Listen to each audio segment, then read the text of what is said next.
ओम शांति। 2 मई 1983 की अव्यक्तवाणी कंटिन्यू करते हैं। स्वधर कुमारों के ग्रुप के साथ अव्यक्त बाप दादा की मुलाकात है। सभी प्रकार की मेहनत से बाप ने छुड़ा दिया है ना। भक्ति की मेहनत से छूट गए और गृहस्थी जीवन की मेहनत से भी छूट गए। गृहस्थी जीवन में ट्रस्टी बन गए तो मेहनत खत्म हो गई ना। और भक्ति का फल मिल गया तो भक्ति का भटकना अर्थात मेहनत खत्म हो गई। भक्ति का फल खाने वाले हैं ऐसा समझते हो ना।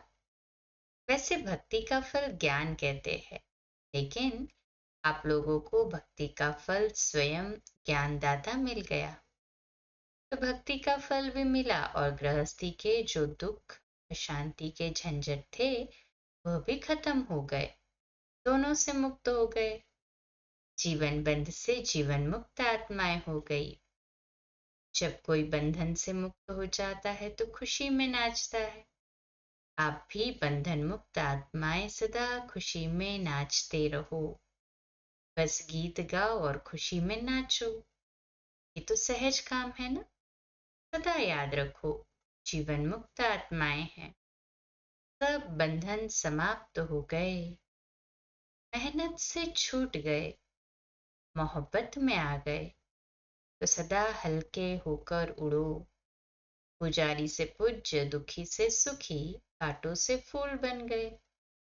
ना अंतर हो गया कि पुरानी कलयुगी दुनिया के कोई भी संस्कार न रहे। अगर पुरानी दुनिया का कोई भी पुराना संस्कार रह गया तो वह अपनी तरफ खींच लेगा। इसलिए सदा नई जीवन, नए संस्कार। श्रेष्ठ जीवन है तो श्रेष्ठ संस्कार चाहिए। श्रेष्ठ संस्कार है ही स्व कल्याण और विश्व कल्याण करना। ऐसे संस्कार भर गए हैं ना। स्व कल्याण और विश्व कल्याण के सिवाय और कोई संस्कार होंगे तो इस जीवन में विघ्न डालेंगे। इसलिए पुराने संस्कार सब समाप्त। सदा स्मृति में रहे कि मैं रूहानी गुलाब हूँ। रूहानी गुलाब अर्थात सदा रूहानी खुशबू फैलाने। जैसे रूहे गुलाब अपनी खुशबू देता है, उसका रंग रूप भी अच्छा, खुशबू भी अच्छी, सबको अपने तरफ आकर्षित भी करता है। ऐसे आप भी बाप के बगीचे के रूहानी गुलाब हो। गुलाब सदा पूजा में अर्पण किया जाता है। रूहानी गुलाब भी बाप के आगे अर्पित होते हैं ना। ऐसे कहे हाँ जी बाबा। ये यज्ञ सेवाधारी बनना भी अर्पण होना है। अर्पण होना ये नहीं कि एक स्थान पर रहना, कहाँ भी रहे लेकिन श्रीमत पर रहे। अपनापन जरा भी मिक्स न हो। ऐसे अपने को भाग्यवान, खुशबूदार, रूहानी गुलाब समझते हो ना। सदा इसी स्मृति में रहो कि हम अल्लाह के बगीचे के रूहानी गुलाब। यही नशा सदा रहे।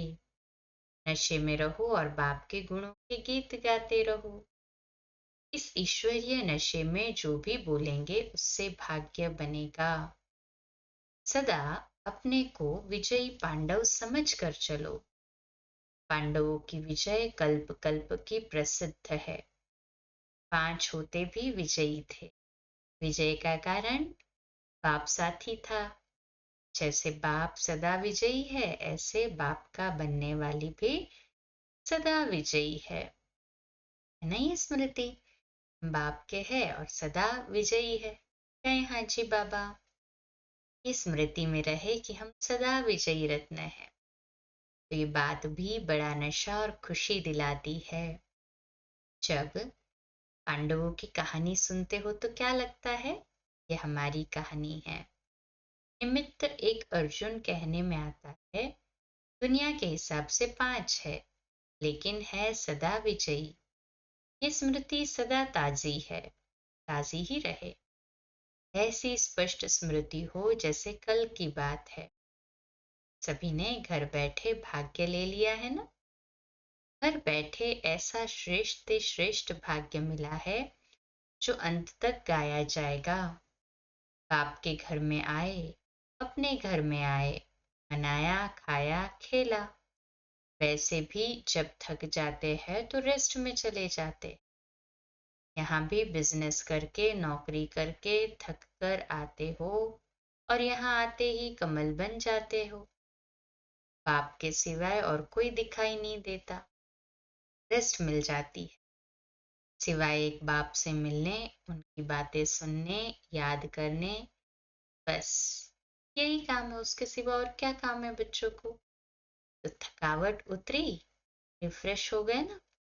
चाहे 2 घंटे के लिए भी कोई आवे तो भी रिफ्रेश हो जाते हैं, क्योंकि ये स्थान ही रिफ्रेश होने का है। यहाँ आना ही रिफ्रेश होना है सभी अनुभवी। फिर विदाई के समय एक एक बच्चा एक दो से अधिक प्रिय है। सभी में अपनी अपनी विशेषताएं हैं। चाहे लास्ट नंबर भी है, लेकिन आपका तो बच्चा बना है। कैसे भी बच्चे हैं, लेकिन फिर भी त्याग और भाग्य तो पा लिया है ना। इसलिए सभी अपने को बाप के प्रिय समझो। चाहे नंबरवार है, लेकिन याद प्यार तो सबको मिलता है। बाप दादा सबको सिक व प्रेम से याद प्यार देते हैं। सिक व प्रेम सभी के लिए एक जैसा है। सभी सिकिलदे स्नेही बाप की भुजाएं हो, इसलिए अपनी भुजाएं तो जरूर प्रिय लगेंगी ना। अपनी भुजाएं अप्रिय होती है क्या? लास्ट नंबर भी तो कोटो में कोई है ना, तो कोटो से तो प्रिय हो ही गए ऐसे। अच्छा, ओम शांति।